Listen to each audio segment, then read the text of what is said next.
Halo guys, kembali lagi bersama Trader Receh. Subuh tadi ya dikejutkan dengan berita Trump yang bilang deal with Iran is now complete. Jadi ya Iran dan US selama ini yang menjadi penghambat pasar untuk naik itu kan datang dari US dan Iran yang selalu bertikai, dan hingga kini mereka tuh fix akur ya teman-teman. Ya mungkin untuk sementara waktu, karena kita nggak tahu kan, Trump sendiri itu kan ya bisa dibilang susah untuk diprediksi.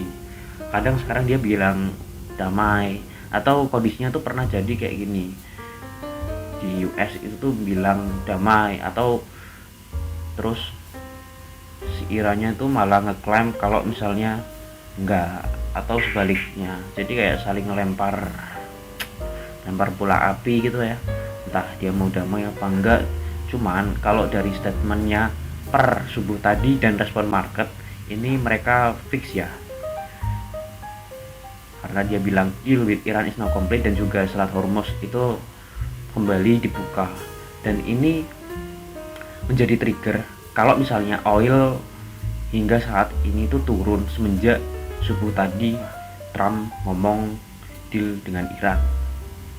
Dan juga kita bisa lihat respon dari Bitcoin ini kan ya, itu naik kita lihat jam setengah 5 jam 4 ya, ini tuh dia langsung naik tuh, Bitcoin tuh langsung naik hingga sekarang. Dan kalau misalnya kita perbesar yang namanya time frame menjadi 4 jamnya, dia tuh tembus teman-teman, tembus dari area fair value gap ini di time frame daily-nya. Dan kemungkinan kedepannya Bitcoin itu bisa testing di area fair value gap terbesarnya ini. Ini masih kosong ya teman-teman, perlu diisi kembali biar harga itu seimbang ya, supply and demand-nya tuh seimbang. Kita tuh bisa ngeliat juga kalau misalnya Bitcoin dari sideways-nya kemarin, ini sideways ya teman-teman, kan dari turun ini kan dia turun, ini tuh sebenarnya sideways aja, lari-lari ke sini membentuk yang namanya pattern bearish triangle. Kalau pattern ini valid kan ya pasti dia turun kan ya, cuman ini kebetulan dia invalidasi, artinya pattern ini udah nggak berlaku lagi sebagai bearish triangle. Jadi ini invalidasi teman-teman, bearish triangle ini udah invalid. Dan kembali lagi Bitcoin sekarang adalah strukturnya tuh bullish. Kita bisa manfaatkan sih sebenarnya untuk tradingan per sekarang ini. Kebetulan saya baru bisa bikin videonya tuh malam ya. Kita bisa manfaatkan momentumnya. Jangan entry pas naik kencang ini teman-teman. Kita tunggu pas koreksi. Entah tuh dia koreksi di area ini, atau dia tuh koreksi, entah dia tuh tunggu aja lah sampai koreksi itu kemana.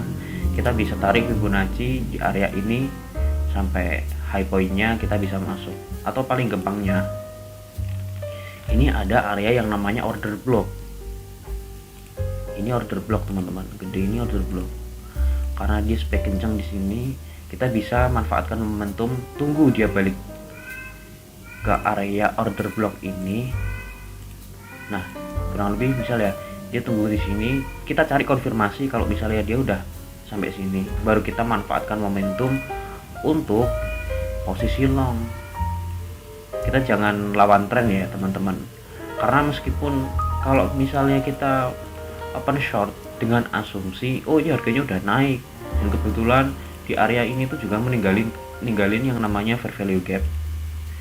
Ini juga ada fair value gap ya teman-teman, ada gap di sini. Ini juga area yang menarik nih untuk Bitcoin itu revisit di sini untuk melanjutkan kenaikannya. Ini juga ada skenario seperti ini ya, dia tuh turun di sini, dia naik lah seperti ini. Cuman kan kalau misalnya pun kita skenario nya seperti ini ya, bukan berarti kita langsung open posisi short di area ini ya teman-teman, buat nyari ini. Dan kalau misalnya nekat pun ya bejo sih, hoki sih.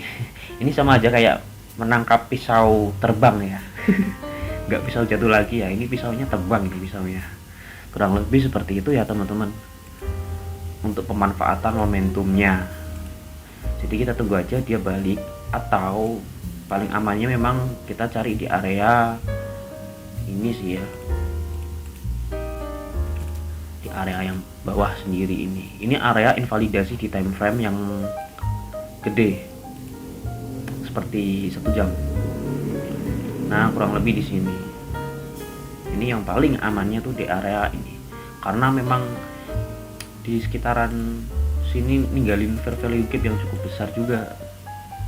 Jadi besar kemungkinan juga Bitcoin ya tetap visit di sini untuk lanjutin kenaikannya.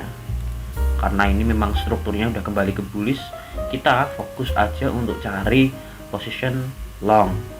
Jangan counter the trend ya teman-teman. Karena memang kalau counter the trend itu ibarat ada pisau terbang kita nangkap itu kan, terus itu bakalan sakit kan itu. Kalau misalnya kita nge-short ya, kurang lebih seperti itu teman-teman. Nah, ini sampai kapan sih terbang? Paling gampangannya memang dia terbang sampai testing dulu di area fair value gap yang gede ini. Kebetulan strukturnya itu memang ini ya teman-teman. Kalau misalnya kita mengacu market structure di time frame gedenya itu, saya cukup bingung untuk mengidentifikasikannya. Karena apa? Anggap aja ini misal lower high-nya, ini lower low, ini lower high, ini lower low, ini lower high, dan ini lower low. Berarti kan area invalidasinya kan ini kan ya.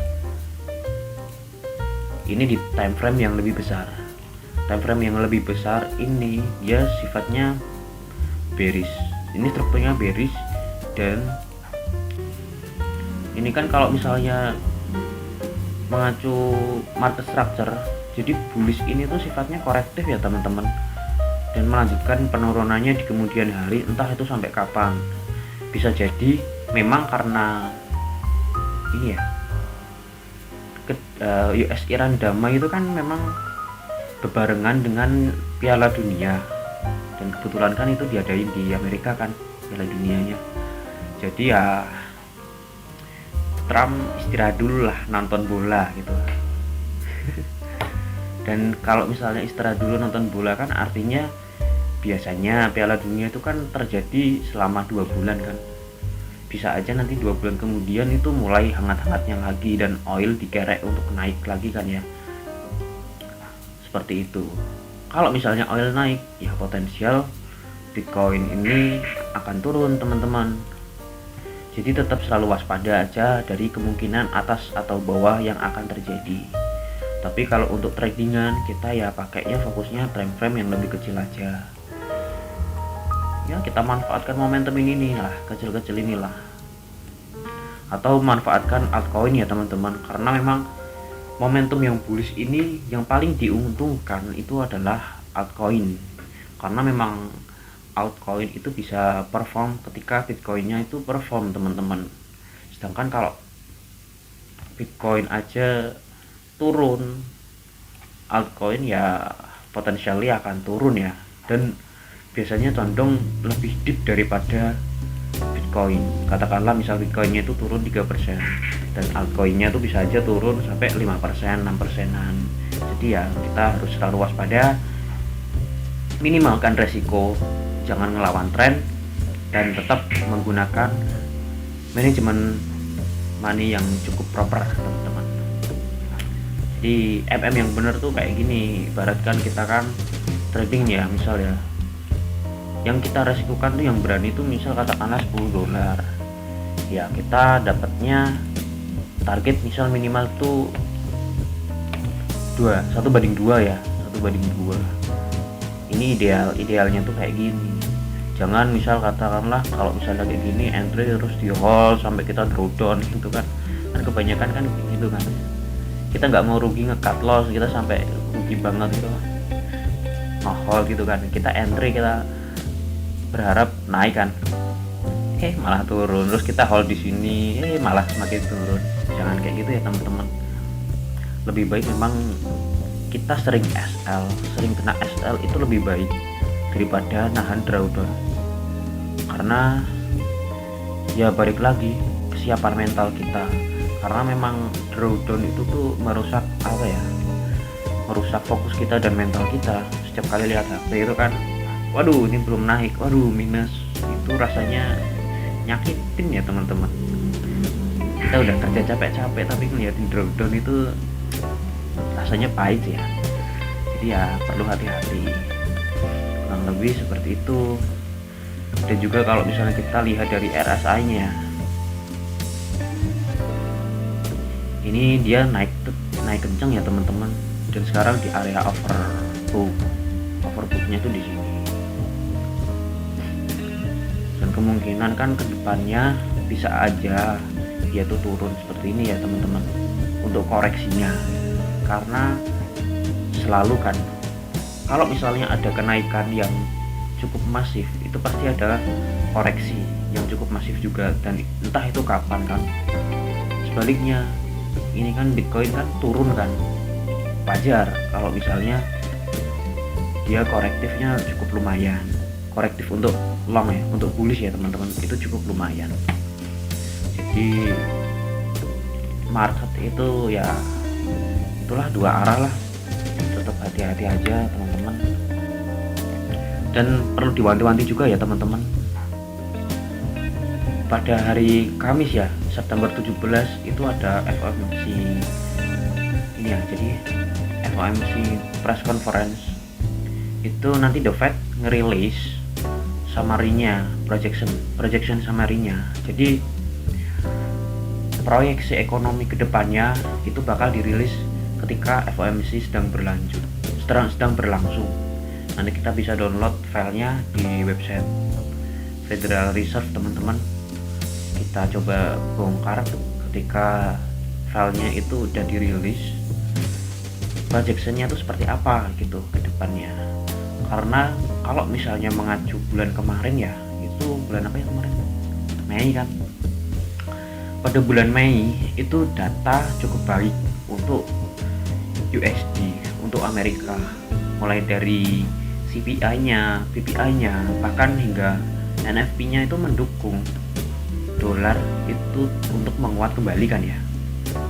Tapi di bulan Juni kemarin, awal-awal Juni itu ini CPI dan PPI itu yang bagian core-nya itu dikejutkan dengan hasil yang cukup negatif for USD. Artinya kan dari semula yang baik menjadi ya kurang baik untuk Amerika. Kita lihat kan statementnya nanti Kevin Warsh. Ini udah nggak Jerome Powell teman-teman, sekarang ganti Kevin Warsh. Itu bakalan seperti apa?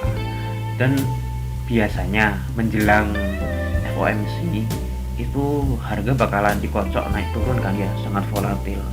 Jadi ya tradingan itu juga makin susah. Ya meskipun ini US Iran itu katalis yang cukup baik untuk damai, cukup positif itu kan ya. Cuma kan kita nggak tahu kan, masih ada hal-hal lain yang perlu kita wanti-wanti, khususnya mendekati rilis data dan juga FOMC statement.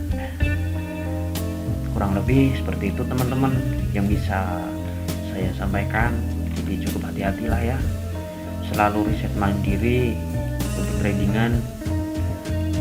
Kita perlu ya aware aja dari segala kemungkinan terburuk yang terjadi, dan juga jangan sampai margin call guys, itu sakit guys. Oke guys, jadi cukuplah ya update singkat pada malam hari ini. Intinya US Iran damai, market kembali ngeboom. Bye bye, terima kasih.